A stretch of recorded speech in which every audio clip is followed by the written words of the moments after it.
Welcome to CIT100. This is your online class for learning about computer fundamentals and their applications. I'm Eric Darso. I'll be your digital instructor for the next 14 weeks as we do this exploration together. A little bit about myself. I'm 30 years old. I'm a full-time faculty member at the North Campus Computer Information Technology Department. I call it the Computer Department. I took a bit of a strange path getting to teaching computer science. I actually started teaching high school as an English teacher. I studied anthropology as an undergraduate student, and I'm no longer an anthropologist, but I'm here teaching you about computers because I found that I really like learning about things that are systematic and technical and sharing that interest with you. I'm going to give you a sense of what resources you have to go about learning these topics and give you an orientation for how I've structured this course. As we go through this, I hope you realize that I consider online learning a bit of an experiment. As a teacher, I have valued being able to be in a class with other human beings and have that interaction. It allows me to understand how you're learning and I can respond. So the goal of this course is to give you a chance to experiment and share that experimenting with me every week so that I can tailor the course to your interests, needs, and skill levels. The best place to start is online, because this is an online class. In the introductory email I sent you, you'll notice that I put in a link to a website called rediscoverynet. I'm going to pull that up here on the screen, and I'll walk you through where you should look and how you can use that site to guide your learning through this course. I created this website when I started teaching at CCAC a year ago. It is a website that I run entirely by myself. I run it on a server that runs a software package called Apache. The server is actually located in New York, and I will never require you to log in to access any of this content. I created it this way to avoid login issues and situations that arise where students have a password change and they aren't able to change their password and they can't get at the course content. So because I'm building this from scratch, there's a need to figure out what's going on. There's a need to understand more about how I put this together. So when you land on technologyrediscovery.net, you'll find links at the top that jump you down to each section of this rather long intro page. The goal of this site is to reduce the number of clicks that you need to get places. What that also means is there's potentially more text on a page than you might be used to, hence this little video. This is CIT100, and its course materials are located under Computer Fun, which jumps you down to Computer Fundamentals. I put in a purple box a link to our course session guide page. This is also found on the link that says Online Section, Weekly Session Guide. There will come a time that I will remove this purple box and you'll be able to get to our weekly guides here. So when you're asking yourself, what do I do for online class? This is your place to visit. Now when I click this, it jumps us into our week-by-week schedule. I'm going to hop back to the home page for just one moment and jump back to Computer Fundamentals and show you a bit about what's going on in our classes page section. On the left-hand column, I've given you links to the course syllabus and the weekly session guide, which I just mentioned. I also have a listing of the two sections. I teach this in person, West Hills. If you want to come to that, you're more than welcome to stop by if it fits for your schedule. I also include CIT115, which is the CIT100 version for students interested in learning more about information technology as a possible discipline. So they have their own syllabus and calendar. The rest of this opening page are a set of content links that I used when I taught this class in person last semester. Now, this opening page, this particular page is not structured by week. These are resources that I'm building and that I will link into from that weekly session guide. So don't worry about which one of these modules I click on when. What's more important is that you can see that they're organized roughly into chunks that we might call units. And they will roughly correspond in the order that I put them, but I work with classes in an ongoing basis. So as I get feedback from you and other students, as I teach it again, I will adjust how those are put together. The way that I'll do that adjustment is by updating our weekly lesson guides. So let's jump back into visiting our weekly lesson guides, and I'll walk you through what should happen every week. You'll notice that each week has its own section. I provide you a list of high-level topics that we'll be looking at, and I give you an introduction to what we'll be looking at this week, followed by our 4 learning objectives. Learning objectives are important for you to think about and read because it gives your brain a direction for how to attach the things that you're about to learn to these larger goals. So let's take this week, week 1, for example. We're talking about computer systems. So objective 1 says define and discuss a concept of a system, generally.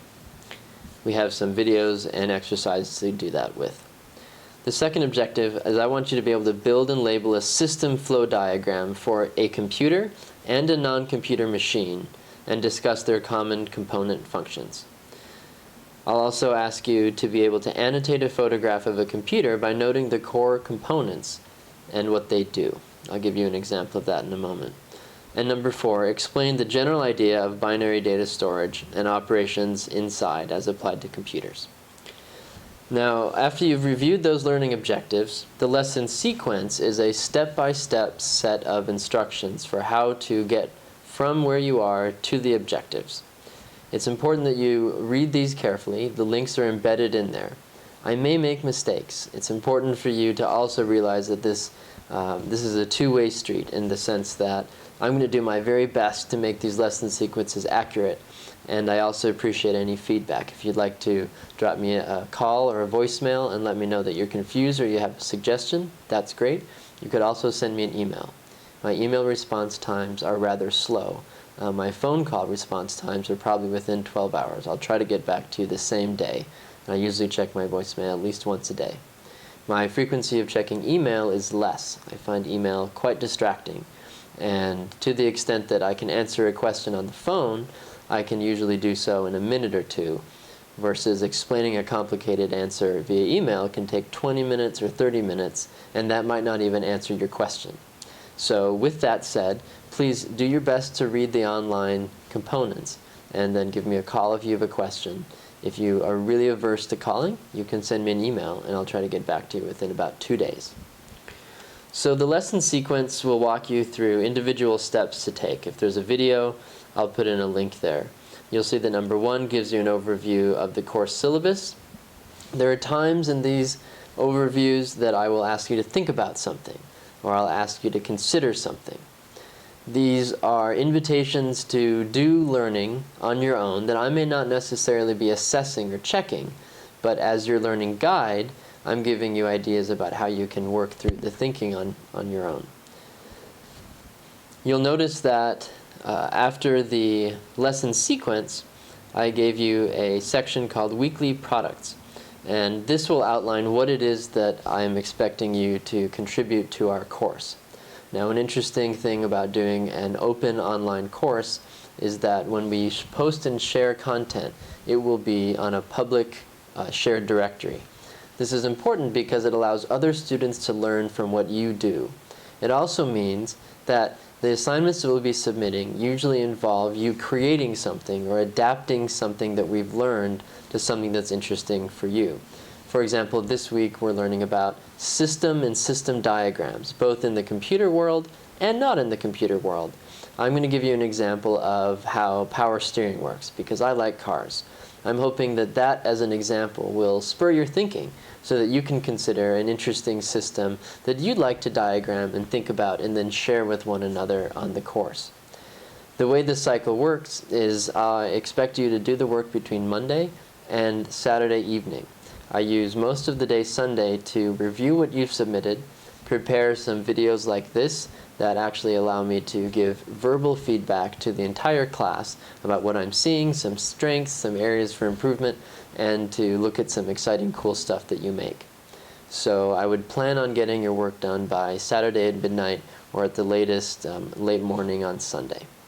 Sunday is also a good day if you have feedback or comments for the course or you'd like to ask some broader questions about what we're learning. feel free to give me a call at the shop at 412-894-3020. That's listed under Contact.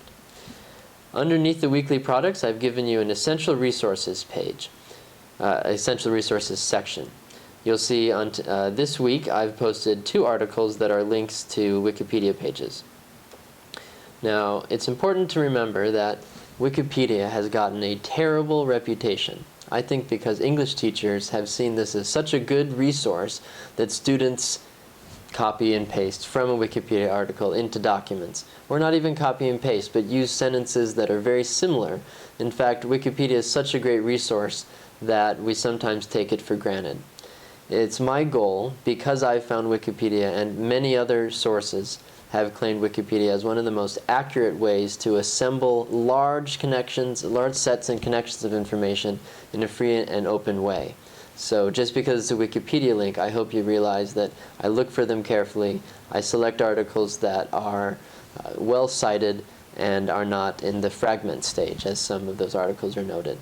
And please consider those carefully, because I think that Wikipedia can be one of the strongest learning tools that we have for this course, because Wikipedia is a technological innovation of shared learning and contributions by people all over the globe working for free. They care about it so much that they work for free. Their inclination for accuracy and precision is actually extremely high. And I have found that because Wikipedia is in many ways a technological experiment, that the computer coverage, or the coverage of technical subjects related to computers and computer science, is extremely strong on Wikipedia. And so the links within there are worth your time to explore. I promise you'll learn to love it by the end of the term. So those resources will be referenced during our step-by-step lesson sequence as needed. You can also jump right down to them if you're interested in reviewing some core material and don't want to follow the steps one by one again. The last section is, I call the Curiosity Corner, which is a place where I'll post links or ideas that are not necessarily directly tied to our learning objectives, but are fascinating and might be worth your time if you're a curious type. So, what do we do for the online class? We log into technologyrediscovery.net. We click into our weekly guide, and we jump down to the current week. I'll always have a link at the top that will move you to the current week. It would be best if you take 5 minutes and read the entire week. It's often the case that the assignments that I post on Monday are asking you to do something, or document something, or think about something. I haven't designed this course to be effectively done in one compressed block, Saturday night, or one open night. I'd expect to devote between 2 and 6 hours on a week, on any given week, and averaging out to about 4. The college guideline is that a 3-credit class should involve approximately 150 hours of work, and I think 5 hours puts us in about 115, which seems reasonable to me. That is the overview of how our online course works. When you jump and look at our syllabus, I will give you a few pointers there. This is our online syllabus, and it's designed to give you an overview of the course. You should read this carefully and note the core ideas that are presented in it. I gave you a section on our high-level objectives. I want you to be able to think about computers as designed systems. I want you to create structured documents, which means using a word processor to transmit information clearly. And then I want you to be able to navigate computer systems, specifically its file system and its application software. And I want you to become best friends with Wikipedia. I've given you course information. The top few sections are taken directly from CCAC's official course outline. You'll note that we do not have a required textbook for this course. If you'd like recommendations on computer overview text, I can provide them. The common tool that is presented to students for CIT100 is a great big thick book that gives you page-by-page documentation of where to click to use Microsoft Office applications. Most of those materials cost between $80 and $125, and it's my opinion that almost all of that content is reproduced online in a comparable quality. It just has to be pieced together a little bit. So when we get to the sections on Office productivity applications, word processing, Excel, and databases. I will provide you links to those individual procedures, as well as sites that have a repository of many different guides for doing various tasks on Office applications. So no required textbook. I believe it's best for you to work on this course on a desktop computer. We'll be moving files around, we'll be saving things, we might even be interacting with digital media such as those that you capture with the camera. And so being able to use a computer that has full USB ports and a keyboard will be very important for you. And the rest of the syllabus contains documentation of how I've put the course together. I have a section on course norms, which gives you a sense of the kinds of things that I find important in how we put a course together. And the most important that we see on this screen now is own your learning. A challenge with the online course setup is that I'm not there to give you any particular guidance beyond what I can give to the entire group. Now, this presents a problem because it's often the case that students may need a little bit more direction from step to step. So that's where you have to come in and make your best judgments about what's the spirit of what we're trying to learn. The good news is about grading is that I will not be assigning individual points to assignments that you fill out. Or I won't be assigning individual points to the assignments that you do. This is a little bit of a non-traditional way of organizing online classes. I've arrived at this conclusion after years and years and years of spending a tremendous amount of effort, my effort and the students' efforts, assigning point totals to every assignment and then creating a weighted average of a variety of categories of graded assignments.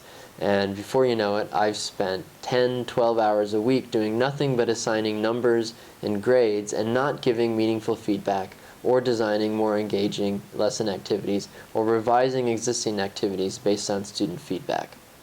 To get to the point of grading, I will be asking you twice a semester, meaning in the middle and at the end, to provide me with what you think a fair grade is for your course, taking into account the work that you're doing online, the ways that you are allocating time outside of class to working on this material. Because I consider this a very exploratory course, finding time and devoting time during the week to exploring in depth a particular field of our topic that week is completely legitimate. If you have ideas for revised things to contribute to the course, that's completely welcome and acceptable. I've had students that have helped me revise activities or design embellished activities for future sessions to use. That kind of stuff is rich in what makes this process exciting. So you can review the standard grading procedures that I use in my course by clicking that link, and it'll give you a sense of what have students said about how they think they should get a grade. And I'll have you know that over the last year, I have used this procedure for building grades with students and have had no issues whatsoever. I've had students that report that it removes some of the pressure that's often associated with high-stakes testing, which I'm trying to avoid. Out of the 80 grades that I submitted in the fall, for example, there was only one student that submitted a grade that I thought was too high. The student didn't turn in a final project, and I thought asking for a B was unreasonably unfair to students that had done quite a bit more work and effort in the course. Other than that, I've agreed with every other student's grade or believed that that student is grading themselves too harshly because I have a bit of a sense, or I have a strong sense of what the students in the broader class are doing. So with that in mind, I hope that the pressure to get particular points or the fear of not including a particular section in a homework will give way to curiosity and interest in how computers work and figuring out how you can develop skill sets that get you to where you want to be in life using computers. So with that, I will conclude this section and welcome you to return to our weekly task list and move on with the next item in the sequence.